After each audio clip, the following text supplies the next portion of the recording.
So my mum and dad had me really young, she was 18 and he was 17. They weren't really ever together, just kind of casually seeing each other, and they've never been in a relationship, but they're good friends and honestly for most of my life they co-parented really well.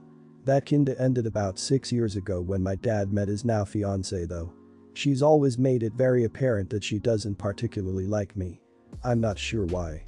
It'd count to describe what it's like, so I'll give you some examples.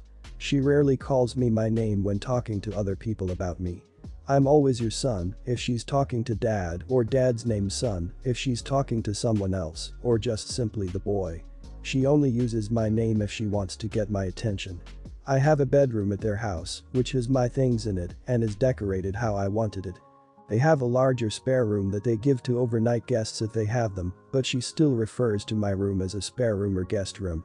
Several years in a row she's told dad she'd rather I stayed at my mum's for Christmas because she wanted a little family do at theirs. If it was a case of her just not liking kids, I think I'd get it, but that isn't the case. She has a 13-year-old daughter from a previous relationship, and she and dad have 3 kids together, 5-year-old twin boys and a 1-year-old girl. I get on well with all the kids, it's just her who doesn't like me. So on to the problem. Dad proposed to her a couple of months ago and they're getting married next autumn. I found out last week that I'm not going to be a part of the wedding. That's fine in and of itself, except all of my stepper half-siblings are a part of the wedding. Her daughter is a bridesmaid, the twins are ring bearers, and even my baby sister is gonna be a flower girl. I've not even been asked to be an usher or anything. I'm gonna be honest, I'm really freaking upset by this. I feel like I've deliberately been left out. I really just feel like she and dad have their own family now and they don't want me to be a part of it. I've basically decided that if I am not allowed to be a part of the wedding, then I'm not going at all. If they don't want me to be a part of their family, then why the hell should I bother? I haven't told dad yet, but I've said all this to mum and she says she thinks I'm being irrational. She thinks it's crappy I wasn't included too, but I'm overreacting and that this isn't a hell worth dying on. She says I'm probably gonna permanently damage my relationship with my dad if I do this, and it's not worth it, but I'm really seething. Would I be the idiot if I refuse to go to the wedding, since I'm not included? Not the idiot, seriously, you're 16. Your dad could easily have made you a groomsman. Something that would be entirely his choice. It wouldn't take much effort at all to make you feel included. By enabling her, your dad is the one damaging your relationship with him. It's better for you to avoid their wedding than to be guilt-tripped into going. The thing to consider is whether it's really worth putting the effort in to get hurt. If I were you, by this point, I would be way past caring. Let your dad know that you won't be attending. Not the idiot. They have excluded you deliberately and haven't asked how you feel about it. You would be well within your rights to not want to go. The fact your mum is calling you out for it is unfair because you aren't the one damaging the relationship, your dad is. However, before you make a decision, perhaps talk to your dad and explain how you feel. If nothing changes and they refuse to have you at the wedding party, then obviously do what you want to do. Not the idiot. What? Your dad is the one who damaged your relationship with him because he's allowed you to be treated like the unwanted stepchild for 6 years, and now you have purposefully been left out of his wedding. Before I fly the twin birds at him and his wedding, I'd talk to him one-on-one and ask him if there is any reason he had for leaving you out of your own father's wedding while all of your siblings were major parts, adding before he can get a word in edgewise that it's made you seriously rethink your entire part in this family and your relationship with him and his wife-to-be. Nearly a decade ago I was a young kid in love. The two of us fell in love hard and fast, and the next thing you know we were expecting a child. It was a complicated time.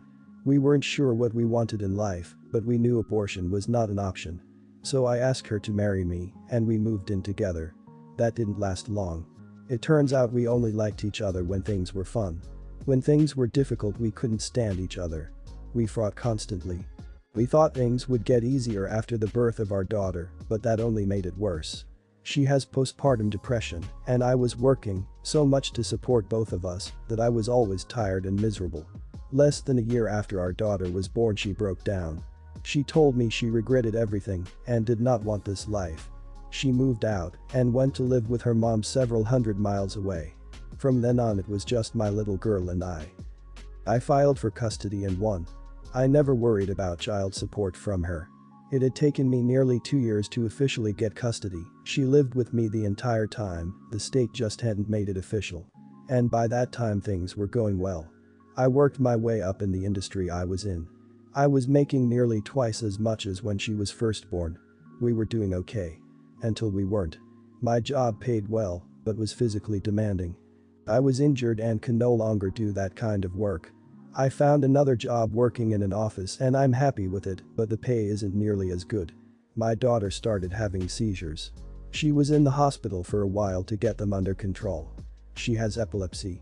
She's doing okay now, but the treatment and medication are more than I can afford with my current job. I had no choice but to file for public assistance. This is where it gets tricky. They said I can't get the assistance unless my child's mother is on child support. Their logic is, why should the state pay when there's another parent who can foot the bill? So I filled out the form and a court date was set. She didn't show up. I'm not sure if she even knew about it. I haven't spoken to her in years and have no clue where she is. I did have her social security number and included it in the paperwork. So the state found her somehow. An order was set for child support and I was granted assistance. My daughter can't see her neurologist regularly and get her medication. However, the child support was never actually paid. After enough months of non-payment, a warrant was issued for my ex's arrest. Before we split, I told her not to worry about support, that I could handle this myself. I'll admit this was said during a fight while I was hurt and being emotional. I really tried to do this on my own but failed. Now I feel like a jerk for going back on my word. Am I the idiot? Not the idiot, you tried to contact her, you're doing the best you can as a single parent. The system requires her to pay, not you personally.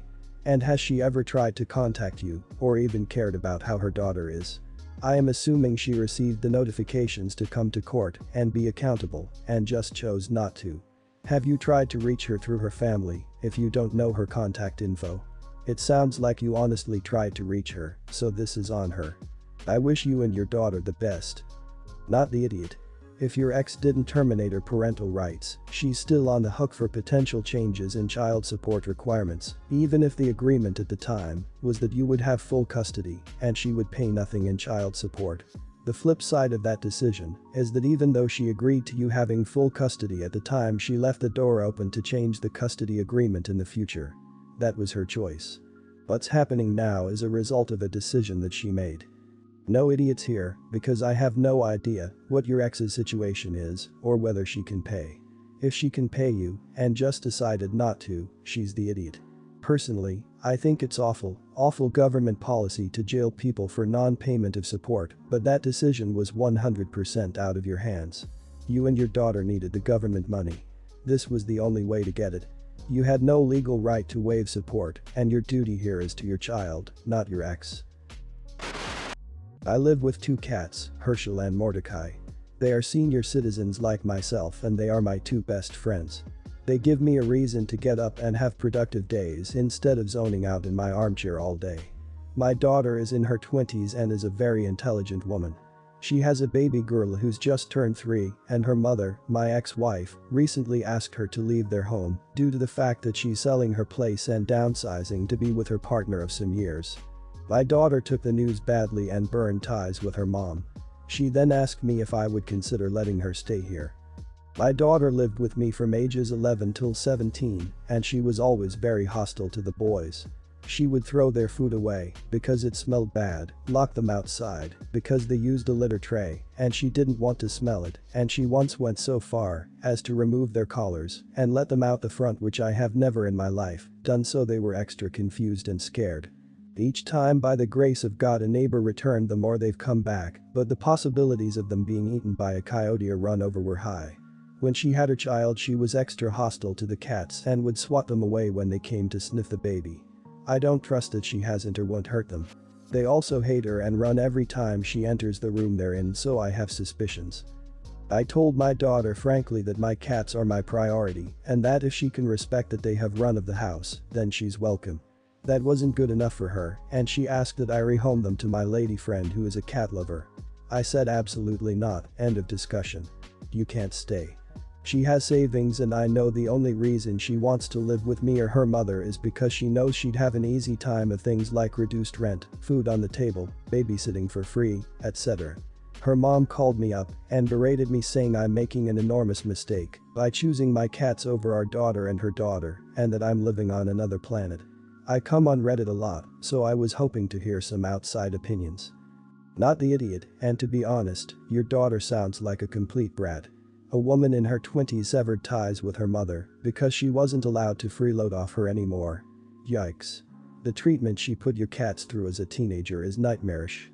I would not put it past her to drop them in the woods herself if you let her move in with you. I know no one wants to hear that their child is a bad person, but my god. Someone who repeatedly hurts animals is pretty indefensible in my opinion. Please do not allow your daughter to move in, even if she agrees to your terms. She's going to abuse your cats, no matter what she says to get her way. Not the idiot, but you will be an idiot if you let her manipulate you into giving her access to innocent pets.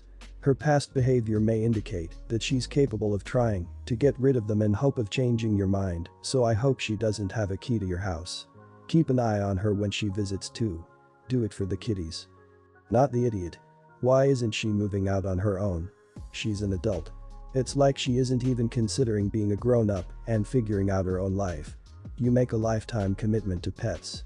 Your daughter's irresponsibility in her life shouldn't mean your senior cat should suffer. There's no medical reason here.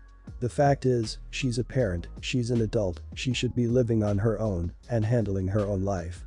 Mostly, she doesn't appreciate your help in the first place. Don't enable this crap by rearranging your life. So, long story short, one of my daughters is in big trouble with me at the moment. I found out at a parent and teacher meeting today that she and her friends have been bullying a girl at school. The teacher showed me a note she confiscated and it was beyond. When I got home I told my daughter that she is grounded for the foreseeable future and I will be taking a few days to decide what the full extent of her punishment will be. About 20 minutes later a couple of her friends came over and I reminded my daughter that being grounded means no visitors. She told me that they were spending the night because they all had appointments fairly early tomorrow to get their hair done for homecoming tomorrow night. I told my daughter that she's not going to homecoming because she's grounded. She flipped out, as you would imagine. She started crying and begging and told me that she had already spent money on tickets and a dress and that it wasn't fair to do this the day before the dance and that I was punishing her date also because now he'd have to go alone. My wife and I always back each other when it comes to disciplining the kids, so my daughter called her older sister as well as all of her aunts and both of her grandmothers and begged all of them to talk to me about letting her go to the dance. They've been calling me saying it's unfair of me to do this the day before. I told them that the timing isn't my fault. I found out when I found out, and as soon as I found out, I told her she was grounded. It's not like I found out a week ago and then waited to spring it on her today. You are the idiot, but that is what you're supposed to be in this situation. You're not a friend, you're her parent, and sometimes that means being strict and making them hate you for a while. Obviously, I really think you're not the idiot, but you get my point. People, especially kids, don't learn lessons if they get away with crap without consequences. If you make an exception to her punishment to allow her to do the thing she wants to do most, then it's not really a punishment at all. Not the idiot. It's totally appropriate that she has to miss out on upcoming recreation and celebratory events, but I'd recommend that you be careful that you don't allow her to feel like a victim or martyr herself. Her behavior described by you definitely makes it seem like it's going that way.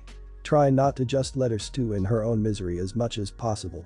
Perhaps spend the grounded time together like a long drive, a night camping, even painting a room or completing a puzzle, during which you both talk about the seriousness of her offense. Not the idiot, as someone who's been on the receiving end of similar punishments when in big trouble, please do it. While I of course hated it at the time, looking back I really am grateful for my parents' principles. Now that I'm an adult you can so easily tell if people never had to face the consequences when they grew up, so they never learned, and it is hurting them big time now personally and professionally. You are not mean. You are not doing this without cause. Actions have consequences, and sometimes those consequences can come back to you in the hardest way, at the most inopportune moment. There are 5 adults living in my home. There's me and my fiance, and then my daughter, her boyfriend, and my son. The 3 kids are all in their early 20s and are in college. My 2 kids have some epic arguments over the stupidest stuff. They are both in counseling to try to work on their relationship, and it is getting better, but when they argue, they pull the rest of us into it, and it is very stressful on the whole family dynamics. The other night, it was my fiance's day off and we had all been working around the house all day, getting the house ready for a cookout this week. My fiance had just sat down at the computer to relax with a nerdy video game when my kids started arguing over some task my son apparently didn't complete fast enough for my daughter. My fiance has very high blood pressure and is on medication, but we still try to keep him calm. He's a super sweet guy, but never had kids of his own, so sometimes he can't handle sibling drama very well. He tells my kids to stop arguing or at least take it somewhere else because he wants to relax. My son keeps talking, trying to explain. It explodes with my fiance telling him to just shut up. My fiance gets in the car and leaves to go read a book somewhere to calm down. My son comes to where I am and is still explaining how he hates it when people tell him to shut up.